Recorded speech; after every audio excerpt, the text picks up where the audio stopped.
अब आप किसी कोई सुख से जीवन जी रहा है, थोड़ा बहुत कोई अधिकारी कर्मचारी बना हुआ है, और उसको जाकर समझाने की चेष्टा, हमने दास का तो बिटर एक्सपीरियंस है जब इस मार्ग को स्टार्ट किया। जो खास ऐसे लगते थे कि मेरी हर बात को मानते थे और अवश्य स्वीकार करेंगे, वह भी काल के प्रभाव से कति मरोड़ी खा गए। तब उनसे समझाता था कि कल ने आप इस जीवन को बर्बाद करके गधे बनोगे। तो पहले तो ये क्या कहते थे, किसने देखा गधे बनेंगे। फिर हम बताते थे जैसे अंधा गलत मार्ग जा रहा है, बाग की बजाय जंगल में जा रहा है, और उसको कोई आंखों वाला कहे कि भाई सूरदास आप गलत रास्ता आ रहे हो, कहाँ जा रहे हो, कहता हूँ बाग में जा रहा हूँ। नहीं, बाग नहीं है, इधर तो भयंकर बियाबान है, इसमें हिंसक जानवर है, तुझे खा जाएंगे पाड़ के। आप वापस जाइए और इधर हो जाए, बैक जाइए। और वो अंधा नो का किसने देखा है, देखी जाएगी, है कोई बात है। अंधे न दिखता ना, आंखें लगी वो मानने ना, तो मर बाड़ में पड़ कुएं में जा, फिर उस बड़ में वो काम तो होगा ही होगा जो बता रहा आंखों वाला। तो ये जितने संत थे ये आंखों वाले थे, जिनको भगवान मिले, दास ने जिनके अभी शुभ नाम आपको सुनाई। इन महापुरुषों ने हमें मार्गदर्शन किया है कि कोट जन्म तन भर मत होगे, कुछ ना हाथ लगा रे, कुकर सुकर खरवा बोरे, कौआ हंस बगारे। कालजा पाट जाए जब, जिस दिन आपकी अकाल की बांग उतर जाएगी, कुत्ते गधे सुअर बन जाओगे। आज तो आपके दस्ती को ना काम बन जाएंगे, कुछ समय पर टूक मिल रहे हैं, अच्छा बढ़िया कोठी मिल गई और समझना रिया कहानी बिगड़ेगी, मृत्यु के तुरंत मृत्यु हुई, और फिर वो काम आपका तैयार है जो संतों ने पहले बता रखे। तो वो क्या कहता है, जिससे हम समझाया करते, देखी जाएगी किसने देखा। अरे देखा जिन्हें वो बता रहे हैं वो मूर्ख थोड़े ही थे। तो अंधे ने ना दिखे तो आंखें लगी मान लेनी चाहिए। और फिर देखी जाएगी, गधा अपने पास के देखेगा, फिर तो कुम्हार देखेगा। अपना देखना देखना तो अब है, बुराई छोड़ सत्य ज्ञान ग्रहण कर, गलत साधना भी त्याग, और सतलोक आश्रम बरवाला जिला हिसार में और कल्याण करा।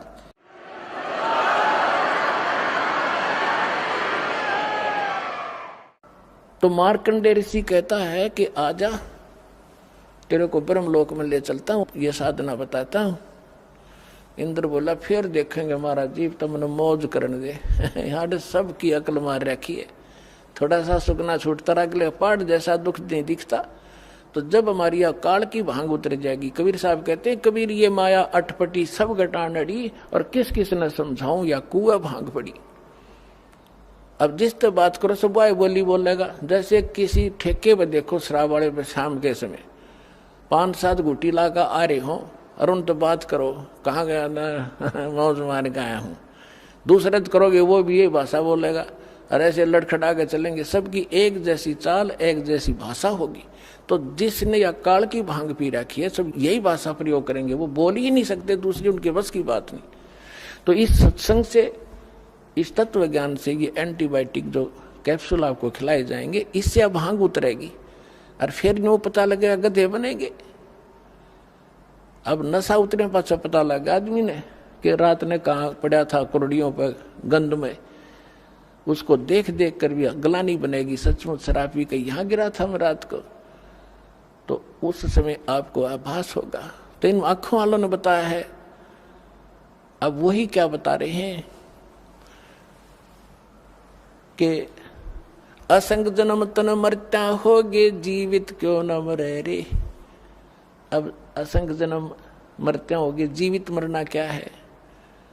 जीवित ही एक तो ये है कि आप किसी की इस माया की जो होड़ है, कोई कोठी बना रहा है, कोई कुछ कर रहा है, कोई बिजनेस बड़ा कर रहा है, कहते हैं इसकी रीस ना करो। अपने भगवान की आप सचिथि देख लो। एक झोपड़ी में रहा करते थे, कपड़ा बुन के अपना रोजी रोटी चला रहे थे, जमीन पर कपड़ा बनाते थे। अब वो क्या कहना चाहते हैं कि अगर वो उन कोठी बंगले आने की रीस करते थे, एक वचन से बना लेते, एक महल देखने जोगा, सारा संसार देखना आवे। लेकिन इस लोक में फिर हम भी फिर वो कोठी गार्डन में लगे रहते, वो तो अपने वचन से बना लेते। तो उन्होंने झोंपड़ी बनाकर टाइम पास इसलिए रिहर्सल करके दिखाया, इस गंदे लोक में इतना भी पर्याप्त है।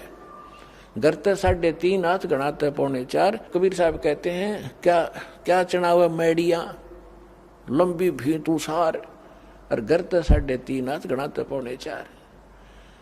एक रोहतक के अंदर एक वो बनाओ था, उसमें मार्केट सी बनाओ था, दुकानें बना रहा था और क्या बता रहा था कि 5 लाख रुपए महीने का मुझे, सन 1988-89 की बात है, 5 लाख रुपए महीने का नीचे नीचे के फ्लोर का किराया करेगा और 3-4 मंजिल बनाऊंगा।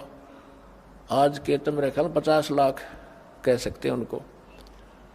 और वो बनाते बनाते उसका लेंटर डला था और महीने की उनकी तनख्वाह दे रहा था, वो देकर तनख्वाह, जो नौकर लगे हुए थे वहाँ मजदूर सेवादार, उनको तनख्वाह देकर वो अपने गिन रहे थे और वो नहाने लग गया वहीं पर। गर्मियों का दिन था, टूटी चला गया, नहा के तय मंद बांध दिया था भगत ने, और जो बलो डिक्के गिर गया हार्ट अटैक हो गया, चाट ले उसको ठी ने।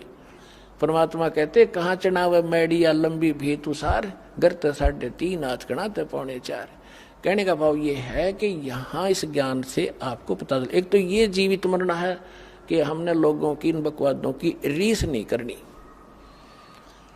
नकल नहीं करनी, और दूसरा वास्तविक ये मरना है कि जैसे जिस कर्म को, जिस क्रियाओं को, जिस धन को, जिस घर को और जिस व्यवसाय को आप छोड़ कर सत्संग में नहीं आना चाहते, ये सोच लेते हो कि वो हानि घनी हो जाएगी या भूल लाग रही आपके, सत्संग मानते हैं और भगवान के लिए चलता आदमी, उसके सुख होया करे, और थोड़ी बहुत हानि भी होती है तो ना जाने के बिजली गिरनी थी, वह थोड़े में टलेगी, ये सत्कर मान लेना। तो जैसे वहां से चलते हैं तब चला जाएगा, नो सोच ले। जैसे एक नाइट सर्विस में जा रहा था भगत, नाइट सर्विस में गया था और वापस आना था उसने, कोई घना जरूरी काम था इसलिए रात की सर्विस पकड़ी। वह नाइट सर्विस की बस एक्सीडेंट हो गया और वो मर गया, मृत्यु को प्राप्त हो गया। अब वह जल्दी भी गई, वह जरूरी काम भी रह गया।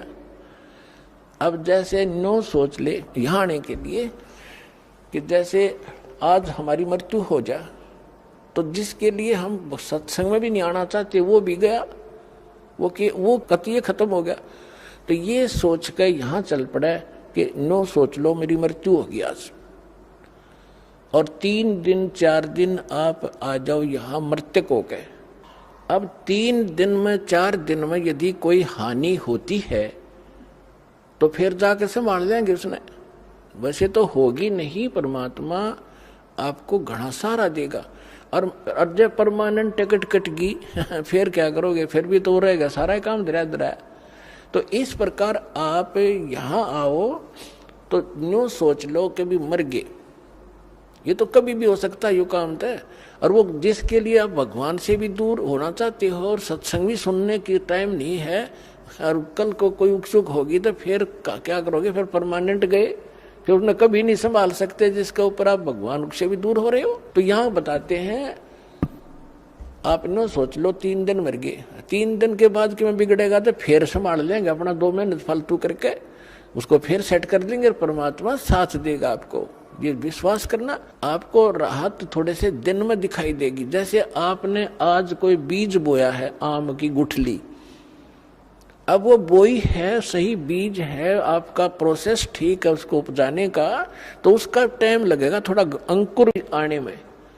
तो कबीर साहब कहते हैं धीरे धीरे रे मना, धीरे सब कुछ हो, माड़ी सींचे सोगड़ा, समय आई फड़ो। तो टाइम दो भगवान ने थोड़ा सा, और फिर देखना आपके पड़ोसी भी देखा करेंगे इनके क्या आ गया, ऐसा कितना हो इनके घर में धन है, कहाँ से बरकत हो रही है, ये काम भी करते ना दिखते, रोज सत्संग में खड़े रहते हैं। तो पुण्यात्मा ये समर्थ है। तो क्या बताते हैं कि असंग जन्म तन मरत्या होगे, जीवित क्यों ना मरे रे, और दवा 10 दर मद महल मठ बोरे, बहुर ना दे धरे रे। तो यहाँ गरीबदास जी कहते हैं कि असंग जन्म तन मरत्या होगे, जीवित क्यों ना मरे रे, और दवा 10 मद महल मठ बोरे। वो महल, वो स्थान जहाँ जाने के बाद फिर जन्म नहीं होता, बहुर ना दे धरे रे।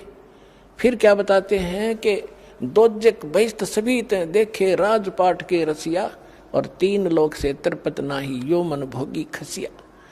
अब जैसे कोई गांव का सरपंच बन जाता है तो उसमें संतोष नहीं है, नो सोचा चेयरमैन बनूं।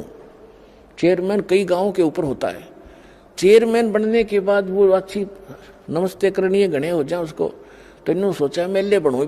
जब बात बने एमएलए बनने के बाद उसने न्यू चिंता बनाया है कि मैं मंत्री बनूं ताकि मैं वाह वाह हो।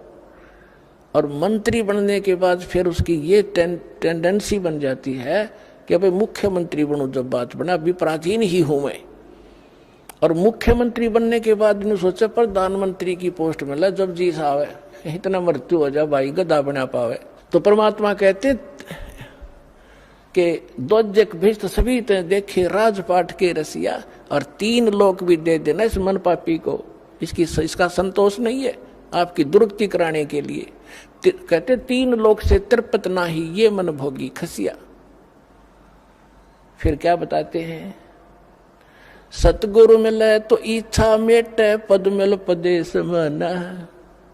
सतगुरु मिले तो ये इच्छा मिटावे यहाँ की बकवादों की, इस गंदे लोग का शीशा सामने करके दर्पण दिखा देगा। सतगुरु मिले तो, सच्चा संत मिले तो इच्छा मिटे और पद मिल पदे समाना। जैसे गीता अध्याय नंबर 15 के श्लोक नंबर 4 में कहा है कि तत्वदर्शी संत की प्राप्ति के उपरांत परमेश्वर के उस परम पद की खोज करनी चाहिए, जहां जाने के बाद साधक फिर लौट कर संसार में नहीं आते। अब ये सूक्ष्म वेद, इस गीता और वेद और इनके ज्ञानों से भी परम गूढ़ ज्ञान है इसके अंदर। इसमें क्या बताया गरीबदास साहिब जी ने कि सतगुरु मिले तो इच्छा मिटे और पद मिल पदे समाना। पद, पद माने पद्धति, ये कोड वर्ड है संतों के। एक करेक्ट, एक्यूरेट और सही जो पद्धति मिलेगी, भक्ति की विधि मिलेगी, वो पद मिले। पद मिल पदे समाना। फिर कौन से पद में समा जाओगे, जहां जाने के बाद साधक फिर लौटकर कभी संसार में नहीं आते। सतगुरु मिले तो इच्छा मिटे, और फिर सतगुरु मिलेगा तो वो पद्धति भी सही बताएगा, और जिस पद्धति से फिर वो परम पद प्राप्त होगा, जहां जाने के बाद साधक फिर लौटकर कभी संसार में नहीं आते। सतगुरु मिले तो इच्छा मिटे पद मिल पदे समाना, और चल हंसा उस लोक पठाऊं। गीता अध्याय नंबर 18 के श्लोक नंबर 62 में कहा है कि अर्जुन तू सर्वभाव से उस परमेश्वर की शरण में जा, उसकी कृपा से तू परम शांति को और उस सनातन शाश्वत स्थान को, सनातन परम धाम को प्राप्त होगा, अमर धाम को प्राप्त होगा। सतगुरु मिले तो इच्छा मिटे पद मिल पदे समाना, और चल हंसा उस लोक पठाऊं, जो आदि अमर स्थान है, जो शाश्वत स्थान है। फिर वहां क्या सुख है, 4 मुक्ति जा चंपी करती माया होरी दासी। जो यहाँ की 4थी मुक्ति है वो भी नाशवान है, लेकिन वहां तेरे चरणों में सदा सुख उससे भी अधिक पड़ा रहेगा। तेरे हाजिर नौकर की तरह खड़े रहेंगे ये सुख। 4 मुक्ति जा चंपी करती माया होरी दासी, दास गरीब अबे पद पर से वो मिले राम अविनाशी। परम अक्षर उत्तम पुरुष तो अन्य परमात्मा इति उदाहरते, ये लोग तरम आविश्य विवर्ती अवैश्वर। कहते वो अविनाशी परमात्मा मिलेगा, और 4 मुक्ति तेरे चरणों में सदा पड़ी रहा करेंगी। तो वो साधना इस दास के पास उपलब्ध करो और अपना कल्याण कराओ।